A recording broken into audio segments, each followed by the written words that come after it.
जी हाँ viewers, welcome back. आप देख रहे हैं नूरे रमज़ान और आप ये भी देख रहे होंगे कि स्टाइलो जो चाहो वो पाओ। आज हम अपने स्टाइलो के कॉर्नर में हैं। आप लोग मुझे कह रहे थे कि भाई मज़ीद कलेक्शन दिखाएं, स्टाइलो ईद कलेक्शन 2022। तो आज वार्डरोब भी मैंने स्टाइलो का पहना है और उसके अलावा आप देख रहे होंगे कि आपकी जो भी पसंद है, जो भी कलर रेंज आपको पसंद है, जो कलर पैलेट आपको पसंद है, आपने अगर मैचिंग पहनने हो, जैसे कि मैंने ये पिंक सूट पहना है, ये दोनों शूज़, ये बैग इसके साथ जाता है। लेकिन मैंने थोड़ा सा कॉन्ट्रास्ट में सोचा कि आज मैं ये अपना टैन कलर का स्टाइलो का बैग साथ कैरी करूँगी। बिकॉज देखें, आप पे डिपेंड करता है आपने क्या कॉम्बिनेशंस बनानी है। ऑफ कोर्स आप अगर स्टाइलो के आउटलेट पे जाएंगे और प्रेट वेयर भी लेंगे, शूज़ भी लेंगे, बैग्स भी लेंगे, ज्वेलरी भी लेंगे, तो आपको गाइड भी किए करेंगे ज़रूर वहाँ पे जो लोग हैं कि आप किस तरह से कॉम्बिनेशंस बना सकते हैं। अगर आपने एग्जैक्ट एंड मैचिंग के तौर पे चलना है वो भी कर सकते हैं, थोड़ा कॉन्ट्रास्ट में चलना है जैसे मैंने किया है आप वो भी कर सकते हैं। स्टाइलो पहले से ज़्यादा और बेहतरीन और वसी रेंज लेकर लॉन्च हुआ है और अब ईद वेयर में आप देखेंगे बिल्कुल नई वैरायटी, नए डिज़ाइंस और हर तरह के रंगारंग और ट्रेंडी शूज़ इस कलेक्शन में शामिल। सैंडल्स भी हैं, चप्पल्स भी हैं, हील्स भी हैं, सॉफ्टीज़ भी हैं, जो भी आप पहनना चाहते हैं वो आपके लिए अवेलेबल है। अब आप देखें कि अगर आपने कंफर्टेबल फ्लैट शूज़ पहने, बहुत सी ख़वातीन ऐसी हैं जो हील्स नहीं पहनना पसंद करती, तो ये बड़े कंफर्टेबल शूज़ हैं, they are nice to look at also और उसके साथ कंफर्ट भी है। अगर आपने थोड़ी सी हील में जानी है तो ये देखें, ये वाला हील का आपके पास भी ऑप्शन है जहाँ पे आपको सपोर्ट ज़्यादा मिलती है। फ्लैट शूज़ भी हैं, हर कलर में, हर वैरायटी, हर रेंज के हैं। अब जैसे कि ये बड़े ही कंफर्टेबल और क्यूट स्टाइलो का पेयर ऑफ शूज़ है and by the way very very affordable prices as well. तो मैं भी आपको रेकमेंड करूँगी कि स्टाइलो की ये जो वाइड वैरायटी है, अब जैसे कि इसी ड्रेस के साथ ये मैंने रखा अपना ब्राउन बैग नीचे, अब इसी के साथ मैं ये पिंक बैग भी कैरी कर सकती हूँ स्टाइलो का, राइट? It matches exactly. अगर आपने ये नहीं कैरी करना और आपने थोड़ा सा फैंसी की तरफ जाना है तो आप ये क्लच कैरी कर सकते हैं, मेरे शूज़ के साथ परफेक्टली मैच कर रहा है। सो द पॉइंट इज़, आप अगर कुछ बेसिक स्टेपल्स जाके स्टाइलो से ले लेते हैं, परफ्यूम्स भी हैं, उसके अलावा there is a wide variety of things जो आप स्टाइलो से जाके परचेस कर सकते हैं। मैं आपको डेफिनेटली रिकमेंड करूँगी कि स्टाइलो 2022 की जो ईद कलेक्शन है उसको ज़रूर चेकआउट कीजिए और जब पहने तो हैशटैग ज़रूर लगाइएगा, हैशटैग मेरी मीठी ईद। अपनी मीठी ईद को मज़ीद और मीठा करें स्टाइलो के साथ। आइए व्यूअर्स, मेन स्टेज की तरफ चलते हैं जहाँ पे अली वक़ार कादरी भी हमारे साथ हैं, कानुमान भी हमारे साथ हैं और हमें अब ज्वाइन किया है हमारे बहुत ही प्यारे भाई प्रोफेसर डॉक्टर मोहम्मद हुसैन आज़ाद ने। अस्सलामु अलैकुम भैया। वालेकुम अस्सलाम व रहमतुल्लाहि व बरकातुहू। भैया एतकाफ़ की आज हम बात कर रहे थे और अब क्योंकि वज़ाइफ के सेगमेंट का वक्त हो गया है, आपको पता है हम लाइव ऑडियंस के लिए भी ओपन करते हैं अपने फोरम को कि अगर वो कोई सवाल जवाब करना चाहते हैं। उसके साथ साथ ऑफ कोर्स हमारे पास सोशल मीडिया में भी सवाल आते हैं, but I am sure Farhan भाई आपके पास कुछ आए होंगे। सवाल हैं आज़ाद साहब, अस्सलाम वालेकुम। वालेकुम सलाम व रहमतुल्लाहि व बरकातुहू। अच्छा, सवाल यह है कि वो कहते हैं कि मेरे भाई को दौरे पड़ते हैं, ठीक, और इस दौरान वो अपना जहनी तवाज़ुन खो बैठता है और बहकी बहकी बातें करने लगता है। किसी ने बताया है कि इस पर किसी जिन के असरात हैं, कोई ऐसा वसीफ़ा बताया कि जिससे ये मसाइल दूर हो सकें। क्या ऐसे असरात होते हैं? अगर हैं तो इसके लिए क्या वजीफ़ा? इसके लिए बड़ा ख़ास वजीफ़ा है, उसमें एक तरीका भी है बड़ा ख़ास और बड़ा मुजर्रब है, आजमुदा है। तो उसमें ये किया जाए कि ये सूरह जिन वो पढ़नी है एक दफ़ा मुकम्मल, सूरह जिन। अच्छा, वो पढ़नी कैसे है? वो उसका तरीका ये है कि पानी वाला सामने रख लें और उसको दम करें और उसको पीना भी है और बाकी उससे नहाना भी है, उससे गुस्ल भी करना है। तो जिस पर जिन होगा इंशाअल्लाह ताला उस सूरह जिन की वजह से अल्लाह पाक उसे निजात अता फरमाएगा। लिहाजा इसको एक तो उसको पानी को थोड़ा सा पानी उस नहाने वाले पानी में मिला लें तो उसमें ये होगा कि उसको उससे नहा भी लें और दूसरा ये कि उसको पी भी लें तो अल्लाह ताला शिफा अता फरमाएगा। एक ही बार पढ़ना है? हाँ जी, एक ही बार पढ़ना। अच्छा, कराची से सैयदा परवीन की कॉल है। अस्सलाम वालेकुम। जी वालेकुम सलाम। प्लीज़ अपने टीवी की वॉल्यूम बहन बंद कर दें क्योंकि हमें डबल डबल आवाज़ आ रही है, आपकी भी और पीछे से टीवी की भी। बताइए कि आपका सवाल क्या है परवीन साहिबा? मेरा सवाल ये है कि मेरा बेटा रोज़ा रखता है रखता है और फिर उसके बाद घर में फिल्में वगैरह देखता है और फिर उसके बाद सो जाता है। शाम को 6 बजे उठता है, फिर रोजा खोलता है, फिर फिल्में ड्रामे देखता है और दुकान भी नहीं खोलता। 3-4 माह से इसी तरह वो मुझे परेशान कर रहा है और मैंने एक चैनल पे भी उसकी बात की थी। उन्होंने मुझसे 10,000 रुपया भी ले लिया। कहने लगे आपका बच्चा सही हो जाएगा, वो बच्चा तो और बिगड़ गया। आय हाय। अच्छा खैर, ये तो जो पैसे और मैं बेवा लेके औरत हम हूँ और ठीक मैं कर देंगे कितना वाला। वो भरूं। अच्छा आप ना ऑन एयर देखती रहिए परवीन साहिबा। चलें ठीक है, बता अच्छा हाँ, जी, ठीक। शुक्रिया। आप ऑन एयर देखती रहिएगा। अच्छा वजीफ़े की तरफ जाने से पहले अली भाई आप कोई गाइडेंस देना चाहेंगे इनकी मदर को? क्योंकि आपको पता है कभी कभी बच्चे जो हैं वो जिसको कहते हैं ना हाथ से निकल जाते हैं। एक पॉइंट आता है, वैसे तो परवीन साहिबा मेरा भी बेटा 16 साल का हो गया अब हमजा, और हर बच्चे का एक स्टेज आता है जिसमें वो थोड़ा सा माँ बाप को डिफ़िकल्ट टाइम देता है। ना दे तो फिर वो इंसान ना हो। सो बात यह है कि इस तरह करते हैं बच्चे, फेजेस से गुजरते हैं। जिस्मानी तौर के पे मैं आपको ज़रूर गाइड कर सकती हूँ कि हार्मोनल चेंजेस होते हैं। बच्चे जब प्यूबर्टी से एडल्टहुड की तरफ जा रहे होते हैं तो लड़कों में बड़े ऐसे चेंजेस आते हैं, लड़कियों में भी आते हैं। लड़कियाँ डिफरेंट तरीके से कोप करती हैं, मर्द डिफरेंट तरीके से कोप करते हैं। सो आपसे रिक्वेस्ट है कि थोड़ी सी पेशेंस और बर्दाश्त के साथ बच्चे के साथ पेश आएँ। कुछ अगर आप अपनी एक रिलीजियस पॉइंट ऑफ व्यू से गाइडेंस दे दें एंड देन फिर आप वजीफ़ा भी बता दें। बिस्मिल्लाहिर्रहमानिर्रहीम। आपने ये अच्छा पॉइंट बता दिया, मेरे जहन में भी यही था। हो सकता है बच्चा डिस्टर्ब हो किसी वजह से। अब एक तो ये देखें कि कहीं उसकी कंपनी में कोई sudden all of the sudden कोई ऐसी चेंज तो नहीं आई, उसको ऑब्जर्व करें। दूसरा, उसको बड़े टेक्टफुली तरीके से, प्यार और मोहब्बत से उसको टैकल करें इस मामले को। आगे रिएक्शनरी और एग्रेसिव ना हो, चूँकि जिस स्टेज पे इस वक्त बच्चा होता है बिल्कुल जहन की तख्ती भी खाली होती है और वो जवानी की तरफ उसमें कदम भी रख रहे होते हैं। यानी उस लोहे की मानद होता है जिसको जो गर्म होता है और किसी जगह भी ढल जाता है। लेकिन ढलने के लिए 100% ढलने के लिए आपको पता है, अगर ढालने वाला तरीक़ेकार से नहीं होगा तो अपने भी हाथ जला बैठेगा और ढाल भी गलत देगा। तो लिहाजा बड़े तरीके से उसको डालिए जी। तो उसके लिए जहाँ तक कारोबार का ताल्लुक है और वो रहता है उस तरह उसका दिल नहीं लगता, तो उसके लिए या वहाबो या रज़ाको, ये कसरत के साथ पढ़ा जाए, या वहाबो या रज़ाको, दोनों अल्लाह ताला के अस्माए सिफ़ात में। तो उसमें अगर ये पढ़ेगा तो अल्लाह ताला उस तरफ ज़्यादा मुतवज्जे होगा और उसकी जो मुश्किल है वो हल हो जाएगी इंशाअल्लाह। बिल्कुल सही।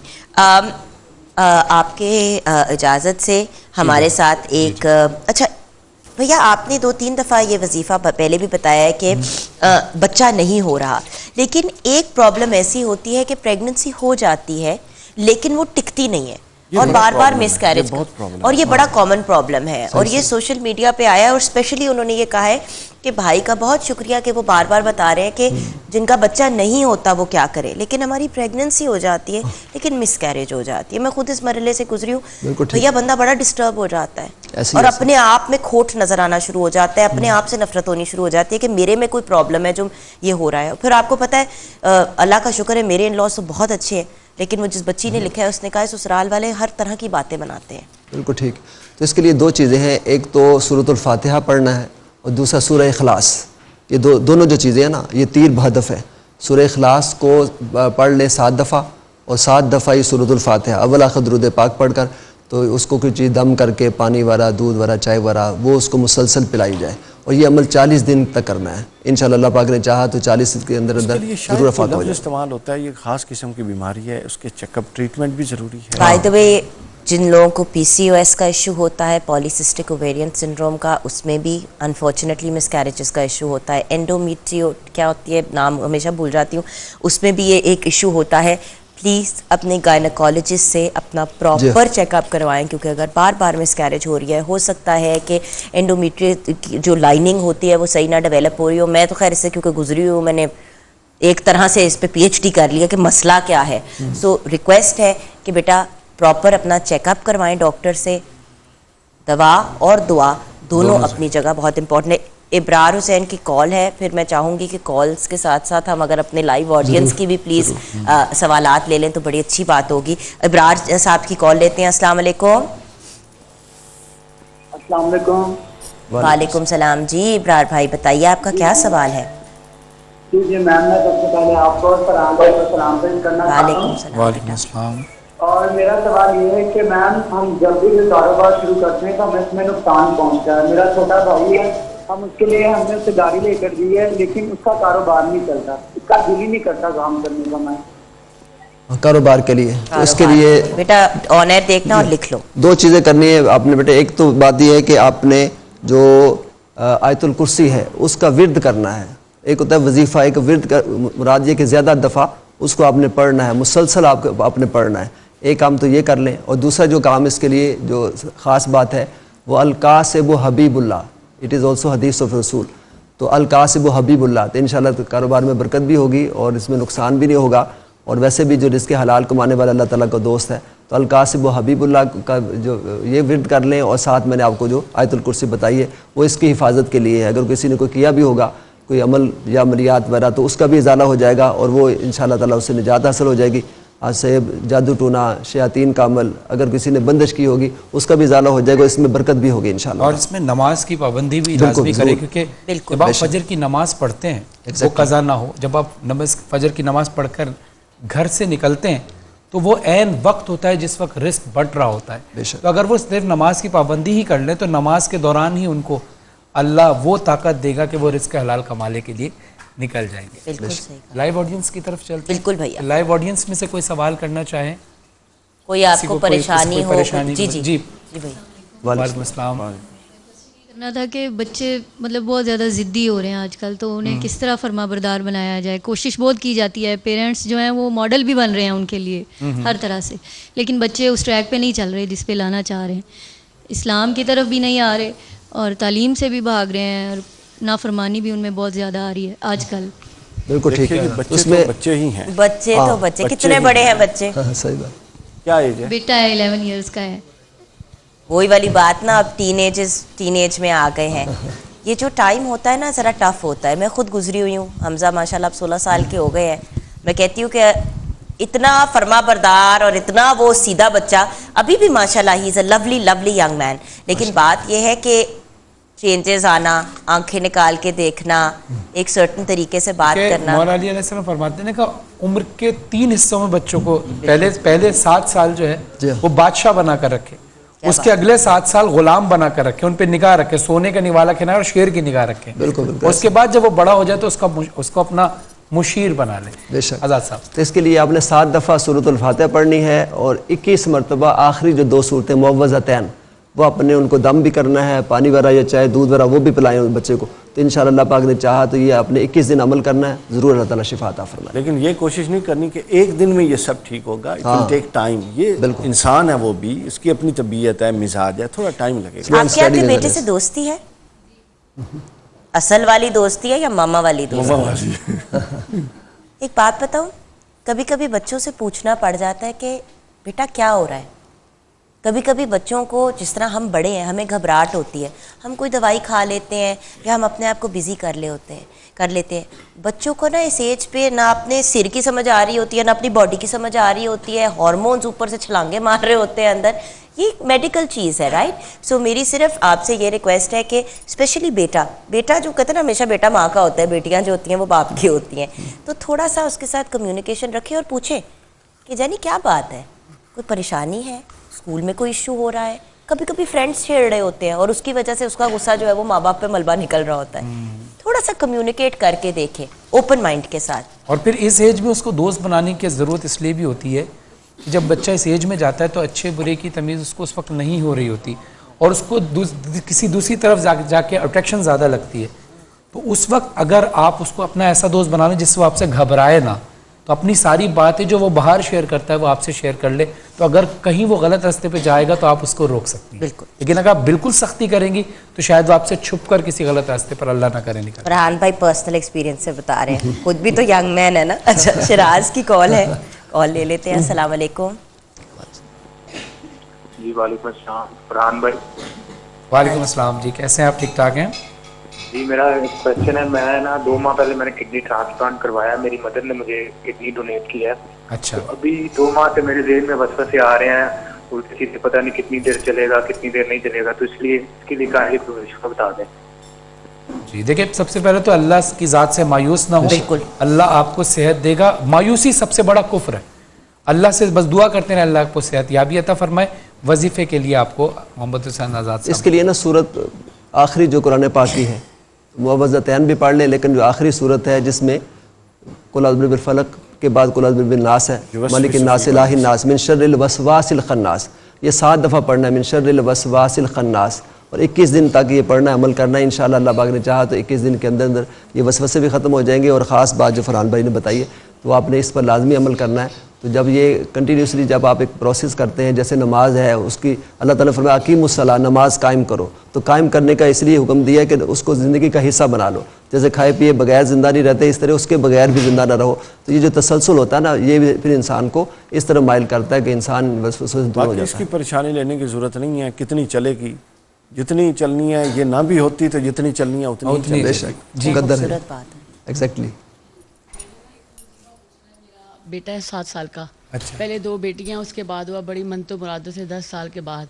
तो वो अब शायद वो लाड प्यार में बिगड़ गया है, जिद बहुत करता है, बहुत ज़्यादा जिद करता है, मतलब चीज़ें तोड़ता है, उठा उठा के बहनों को मारना। जो मेरे पास ही बैठा हुआ है।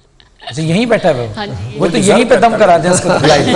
लाड इतना तो उसका हक भी बनता है कि वो 2 के बाद आए। शायद लाड प्यार की वजह से, या मतलब अच्छी बात है, लाड प्यार करें।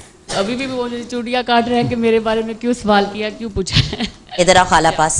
आजा मेरा बेटा, मैंने बिल्कुल नहीं डांटना, मैंने कुछ नहीं कहना। और आज आप मेरे साथ प्रोग्राम करेंगे, आके मेरे साथ तो बैठ जाओ यार, टीवी पे सिर्फ। वैसे बड़ा इंटेलिजेंट है, स्कूल में भी सही है, मतलब सब कुछ सही है। सिर्फ हमने तो आपकी बड़ी तारीफ सुनी थी कि आप तो बड़े गुड बॉय और हैं। ये माँ के साथ चिपकू हुआ है, जैसे मेरे पास बैठा हुआ है। तो अच्छा। बस गुस्सा बहुत ज्यादा करता है। मैं खुद भी इतना पढ़ती हूँ, कुरान पाक इतना पढ़ती हूँ, इतनी सूरतें मैं कहती हूँ, अच्छा। सारा दिन सारी रात। एक सेकंड, माइक लो। मेरा बेटा, मामा ने अपनी बात कर दिया ना, अब मेरा बेटा मुझे बताएगा क्या बात है। गुस्सा क्यों चढ़ता है मेरी जान? बताना है? नहीं बताना? नहीं बताना। अच्छा चलो खाला पास आ तो जाओ ना, मेरे पास आके बैठ तो जाओ। मेरे भी तो 3 बेबीज है घर पे, रंग बिरंगे से। इस बेटी के बाद हुआ है, इसके बाद हुआ है, मैं हाँ जी, सदके 10 जाऊं। साल के बाद। और मौला अब्बास के मुझे मिला है, वहाँ से मैंने बहुत मनते मानी है मैंने इसके लिए। अच्छा, और लेकिन शायद वो इसलिए मेरी कमजोरी है, वो फायदा उठाता है। खैर, हर बच्चा माँ की कमजोरी होता है, लेकिन एक ये भी तो बात होती है ना, आप भी लाड करती होंगी, बहनें भी लाड करती होंगी, हाँ घर जी। वाले भी सारे लाड नहीं, वो करते तो सब होंगे। मुझे कहते हैं कि आपने बिगाड़ा, आप इसकी हर बात मानती हो, आप ये करती हो। अब जाहिर है मैं जाहिरी हम खवातीन जो है, जरा हाथ पकड़ाए ना मुझे अपना, हम खवातीन जो है जब बच्चे बिगड़ जाते हैं तो हमारी गलती होती है, जब बच्चा अच्छा होता है तो बाप कहता है देखा ना नहीं, फिर मेरे ये पे है गया। कि हाँ। इसमें बाप का भी बहुत बड़ा हाथ है, उन्होंने भी बड़ा बिगाड़ा है इसको। मुझे लग रहा है आज आप घर हर आज फरमाइश आज आप बड़े मूड में आइए। आज ना हमारी बहना, आप एक काम करें, आज आप बहना अपने बड़े लिए मूड में। वजीफा पूछें, आप अपने लिए वजीफा मैं यही कहने लगी थी। वो मैं अपने ऊपर पढ़ के बड़ा कुछ फूंक लेती हूँ। भैया आपने खुद से पढ़ के फूक रही है ना, पूछ के पढ़ना चाहिए। अपना असर नहीं होता। नहीं, चले, वजीफा पूछ के पढ़ना चाहिए, आप खुद से पढ़ के फूक रही है, शायद उसका रिएक्शन सारा दिन सही रहता है। चलिए जी, आज़ाद साहब अब इसमें बताइए। चूंकि पेरेंट्स भी शामिल हो गए हैं और सारे बच्चे का भी मामला है, तो इसमें आप ना वल काज़िमीन अल गैज़ा वल आफ़ीन अनिन नास, एक तो ये कुरान पाक की आयत मुबारका पढ़नी है 7 दफ़ा। फिर आपने या शाफ़ी अंत शाफ़ी, या एक कसरत के साथ पढ़ना है जितना पढ़ सके, या शाफ़ी अंत शाफ़ी। और तीसरी चीज़ वाइज़ा मरीज़ तोफ़ा व यशफ़ीन, कि जब भी कोई मरीज़ होता है, जैसे बच्चे के बारे में आपने बताया वो भी, और दूसरे जो गुस्से के मामले में कुरान पाक की आयत मैंने बता दी, ये अगर आप पढ़ें और 21 दिन पढ़ें और इसको पानी वगैरह दम करके वो पिलाएं, अपने हस्बैंड को भी आप भी पिएँ, तो इंशाल्लाह अल्लाह पाक ने चाहा तो ज़रूर शिफा अता इंशाल्लाह। अच्छा, दम ये इख्तिसार के साथ जवाब दीजिएगा ताकि वो कुल्लिया इसमें हो जाए कि दम करने के शरई तरीका क्या है और कौन से कलमात पढ़कर दम किया जा सकता है। शरई तरीका ये है कि आप बावुज़ू हों, पाक हों, सबसे पहले बावुज़ू हों, कुरान पूरा आपके पास है, अहादीस आपके पास हैं, कोई बुज़ुर्गों के सालहीन के वो कलिमात जिनमें कोई कुफरी और शिरकिया आमेज़िश नहीं है, आइम्मा के कलिमात, आइम्मा अहले बैत के, वो आप पढ़ें और अपने ऊपर दम कर लें। ये भी है, लेकिन इसमें 2-3 चीज़ें हैं। बिस्मिल्लाह अर्की का मिन कुल्ल शैइन जी का अल्लाह यशफ़ी का, ये बाकायदा आता है। 3 चीज़ें शर्तें हैं दम करने के ना, ये ज़रूरी होता है। देखें उस दिन आपने बड़ी प्यारी बात की कि हर कोई किसी से वो दम करवा ले, तो ये बाकायदा तौर पर ये आलिम दीन होना चाहिए बाकायदा तौर पर, और उसके मुताबिक उसमें सबसे पहले ये कि मैं दम करता हूँ अल्लाह के नाम से, अल्लाह के नाम लेकर दम करे। दूसरा बात है कि अल्लाह ताला शिफा अता फरमाएगा, चूँकि ये यकीन भी होना चाहिए। अरबी अल्फाज ज़रूरी नहीं है, वैसे उर्दू में नियत बस वो कर ले कि अल्लाह ताला शिफा अता फरमाए। नियत दिल में भी कर सकते हैं, बोलना भी लाज़िम नहीं, ज़रूरी नहीं, नियत दिल के इरादे का नाम, कुछ नहीं हूँ, जो कुछ करेगा वो अल्लाह ताला करेगा, बस ये 3 अच्छा, यहाँ पे हम ब्रेक की तरफ जाएंगे, ब्रेक के बाद वापस आएंगे। तो ऑब्वियसली अभी हमने किचन में भी नज़र डालनी है कि शेफ़ हुमा किरमानी क्या कारनामा अंजाम देने वाली हैं किचन में। आज़ाद साहब आपका बहुत बहुत शुक्रिया, अली भाई आपका भी शुक्रिया। कारी साहब आप भी शायद हम आपको जाने दें, कुछ पता नहीं है, ब्रेक के बाद वापस आएंगे। अल्लाह तेरा है एहसान, रोज़े नमाजें और कुरान है ये सब रूहे ईमान, नूरे रमजान।